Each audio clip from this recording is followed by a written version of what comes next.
솔트나 레드 스페로우 같은 스파이 영화들에서는 아름다운 여성들이 주인공으로 등장하는데요. 이들의 활동은 은밀해서 쉽게 눈에 띄지 않고 탁월한 미모는 남성들을 유혹하는 무기로 쓰이는 등 이 스파이들은 그야말로 완벽하게 지덕체를 갖춘 모습으로 걸크러쉬 풍기는 멋진 장면들을 보여주곤 하죠. 실제 역사 속에서도 탁월한 미모와 순발력을 무기로 이름을 날렸던 여성 스파이들이 있었다고 하는데요. 그 중에서도 미녀 스파이의 원조로 역사상 가장 유명한 일화들을 남겼던 여성 스파이는 바로 사진 속 누드 댄서 마타리로 알려져 있습니다. 미녀 댄서이자 스파이로 유명했던 이 여성의 본명은 게르트루드 마가레타 첼레였다고 하는데요.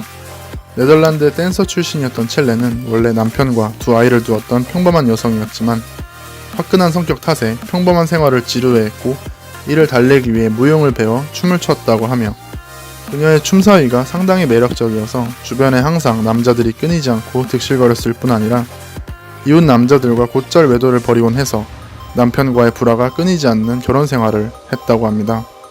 그러던 어느 날 첼레의 남편이 아이들을 돌보던 집안 가정부를 강간하는 사건이 벌어지게 되고 이에 가정부의 남편과 다툼을 벌이던 중 첼레가 실수로 피해자인 가정부의 남편을 죽이게 되는데 이 사건으로 온 가족이 네덜란드로 피신 결국 더 이상 견디지 못한 이 막장 부부는 끝내 파경을 맞게 되죠. 남편이 부유한 장교 집안이었던 탓에 첼레는 아이들까지 모두 빼앗기고 혼자 살게 되는데 생계가 막막해진 그녀는 이전에 배웠던 춤과 자신의 이국적인 미모를 내세워 길거리 공연을 하여 악착같이 돈을 모아 프랑스 파리로 떠나는데요. 이때부터 첼레는 자신의 미모와 춤 실력을 바탕으로 온 파리를 돌며 본격적인 댄서 활동을 시작하였으며 그녀의 무대는 당시로서는 보기 드물게 화려하고 이색적이어서 그야말로 장안의 화제거리로 여겨졌고 보석으로 가득 치장된 브래지어와 속이 훤히 보일 만큼 야한 의상을 입고 춤을 추는 그녀의 모습은 남자들의 눈길을 모두 사로잡을 만큼 아름다워서 그녀의 무대들은 성황리에 막을 내렸고 첼레가 가는 도시들마다 소동이 일어날 정도였다고 합니다.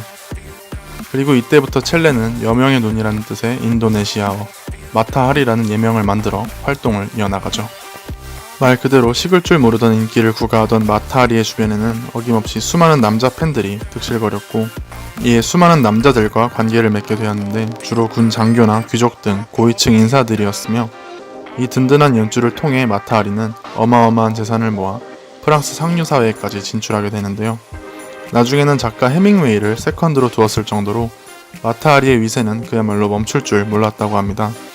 하지만 1914년 1차 세계대전이 발발, 독일과 프랑스가 전면전에 돌입하며 마타하리의 인생은 완전히 뒤바뀌는데 수많은 프랑스군 관계자들과 가까웠던 마타하리를 노린 독일 정보부는 거액의 돈을 미끼로 그녀를 설득하여 프랑스군의 기밀을 캐내올 것을 요구하였고 이에 넘어간 마타하리는 독일 스파이로 활동하기 시작하는데 당시 그녀가 주로 활동하던 무대와 클럽들이 프랑스 국방장관 등의 여러 고관들이 드나드는 곳이었던 덕분에 마타하리는 프랑스 관료들을 상대로 손쉽게 정보들을 캐내며 효과적인 스파이 활동을 계속할 수 있었답니다.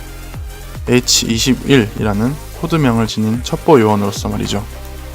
하지만 꼬리가 길면 밟히는 법이라고 시간이 흘러 이를 눈치챈 프랑스군 역시 마타하리를 역이용하여 독일군 측 정보들을 캐내고자 하였고 결국 마타하리는 양군의 정보들을 교환해주는 이중 스파이 노릇을 하며 위험한 외줄타기를 하게 되는데 영리한 독일군 정보부는 이러한 점까지 교묘하게 이용 마타하리에게 거짓 정보를 흘려 프랑스군을 교란했고 이에 피해가 누적된 프랑스 육군 정보부는 결국 그녀를 독일군 편이라고 판단하여 반역죄로 체포하고 총살시키는데 당시 마타하리의 나이 40세였다고 합니다.